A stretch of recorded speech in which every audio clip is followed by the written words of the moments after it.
Perkenalkan, nama saya Rika Diana, mahasiswi Farmasi Universitas Pajajaran. Pada video kali ini, saya akan menjelaskan topik manajemen supply mengenai perencanaan, pengadaan, dan penyimpanan obat di apotik. Langsung penyimpanan. Pengadaan obat sendiri merupakan proses penyediaan obat yang dibutuhkan di apotek maupun rumah sakit dari pemasok eksternal melalui pembelian manufaktur, distributor, atau pedagang besar farmasi. Agar pengadaan obat berjalan lancar, personil yang terlatih dan menguasai permasalahan pengadaan yang harus menangani ini. Nah, metode prosedurnya juga harus jelas, sistem informasinya harus baik, serta didukung dengan cara dari segi dana dan fasilitas yang memadai. Untuk prinsipnya sendiri, mutunya harus terjamin, memenuhi kriteria, khasiat, keamanan, serta telah memiliki izin edar. Pengadaan obat ini dilakukan secara efisien dan efektif sesuai dengan kebutuhan, lalu menerapkan konsepsi obat esensial generik, serta pengadaan obat program kesehatan melalui industri farmasi atau pedagang besar farmasi. Tujuannya sendiri apa? Tujuannya untuk menjamin ketersediaan jumlah, waktu, dan harga yang tepat serta terjangkau sesuai dengan standar mutu. Nah, yang harus diketahui saat pengadaan sendiri yaitu tahu distributornya yang sesuai. Lalu butuh surat pemesanan, menerapkan konsepsi obat esensial generik, serta pengadaan obat program kesehatan melalui industri farmasi. Untuk proses pembeliannya, biasanya tender terbuka dan terbatas, pembeliannya dengan tawar-menawar atau negosiasi, serta pengadaan secara langsung. Nah, untuk penerimaan barang, biasanya kita menerima barang dari supplier, cek kesesuaian surat pesanan, kesesuaian dengan faktur, cek item obat, cek jumlah, batch dan ED, catat di buku penerimaan, lalu diinput di SIM farmasi, susun barang, serta catat di kartu stok. Nah, yang kedua ini ada penyimpanan.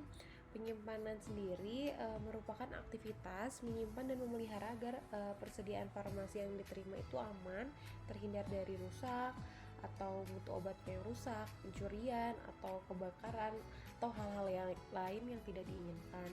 Tujuannya sendiri untuk apa? Yang pertama itu untuk memelihara mutu persediaan farmasi, menghindari penggunaan tidak bertanggung jawab, menjaga ketersediaan obat setiap kali diperlukan, serta memudahkan pencarian dan pengawasan. Faktor untuk pertimbangan dalam mengatur tata ruang penyimpanannya ini ada beberapa. Nah, yang pertama, kemudahan ruang gerak, sirkulasi udaranya harus baik, rak dan palet, kondisi penyimpanannya juga, serta pencegahan kebakaran. Untuk proses penyimpanan bisa mempengaruhi kualitas obat. Jadi, kualitas obat itu saat penyimpanan harus diperhatikan, seperti stabilitas kayak suhu, cahaya matahari, lalu juga dari bentuk sediaan, farmakoterapi, serta penyimpanan obat khusus seperti narkotika, psikotropika, serta high tolerance. Nah, lalu metode perencanaan. Perencanaan kebutuhan obat sendiri merupakan proses kegiatan pemilihan jenis, jumlah, serta harga perbekalan farmasi yang sesuai dengan kebutuhan dan anggaran. Tujuan ini untuk menghindari kekosongan obat dengan menggunakan metode yang dapat dipertanggungjawabkan.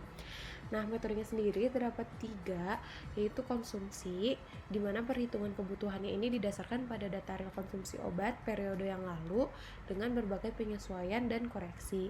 Lalu ada epidemiologi, ini berdasarkan pola perkembangan kasus penyakit yang cenderung naik atau turun. Dan yang terakhir adalah kombinasi, di mana gabungan perhitungan konsumsi dengan koreksi epidemiologi yang sudah dihitung dengan suatu prediksi. Nah, ketiga metode tersebut ini memiliki cara perhitungannya masing-masing seperti yang tertera pada gambar. Kita langsung aja ke contoh kasus. Untuk yang pertama ini contoh kasus metode konsumsi. Salah satu rumah sakit di Sumatera Selatan, tepatnya di Rumah Sakit Wistar, membeli infus RL sebanyak 1.500 botol dengan pembelian setiap 1 bulan sekali. Nah, karena pabrik obatnya itu gak ada di Sumatera, maka infusnya itu dibeli dari Surabaya dengan lead time sekitar 26 hari. Sedangkan sisa stok infusnya itu hanya terdapat 500.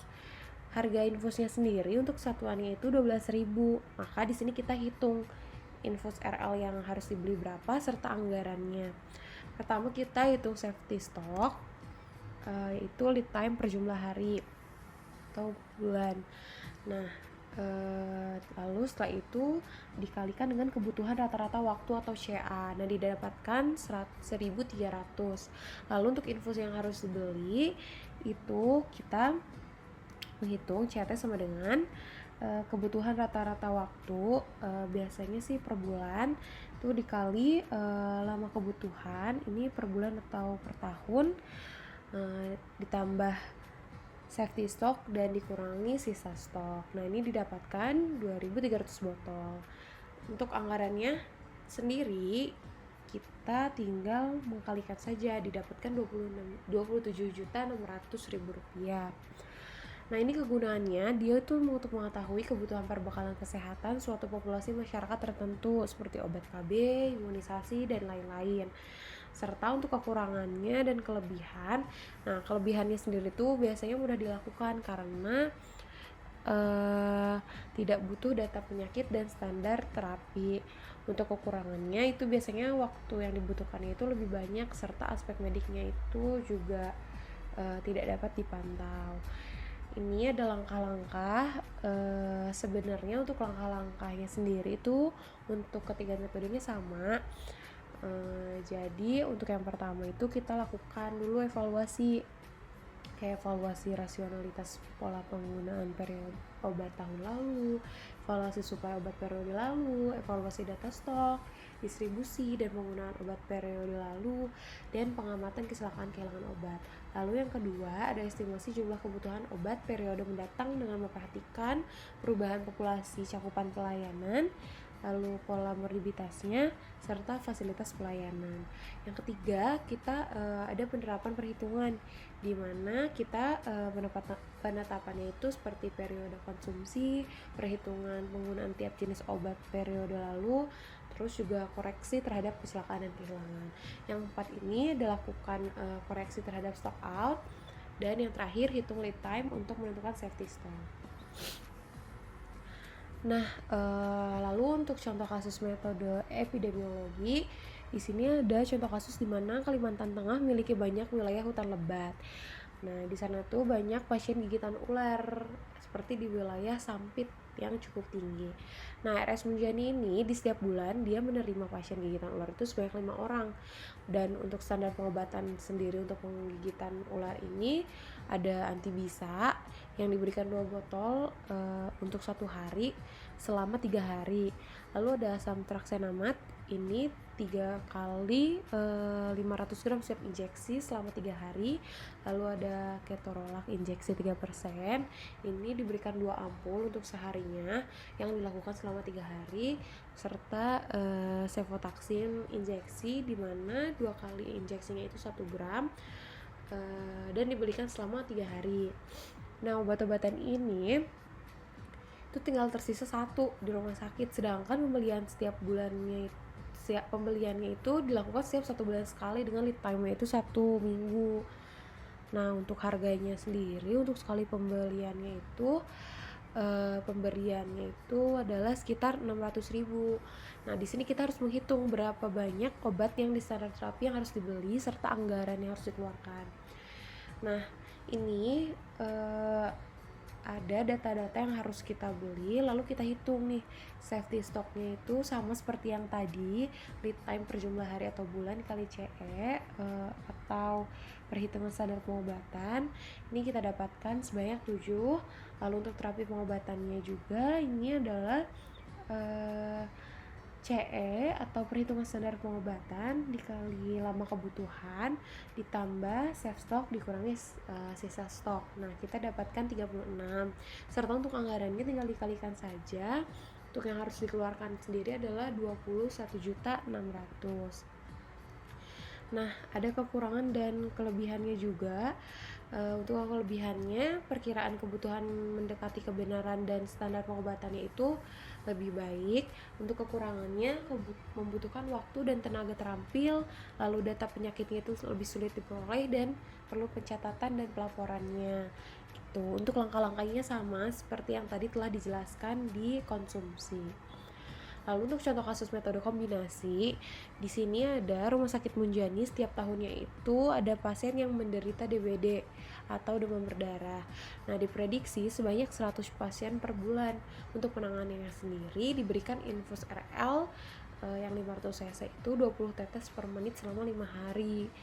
Nah, biasanya per bulan itu berarti 5.000 infus dengan lead time waktu tunggunya itu setengah bulan. Jadi kita harus hitung berapa RL yang harus disediakan rumah sakit sehingga tidak ada kekosongan yang terjadi jika sisa stoknya itu 5.000 botol.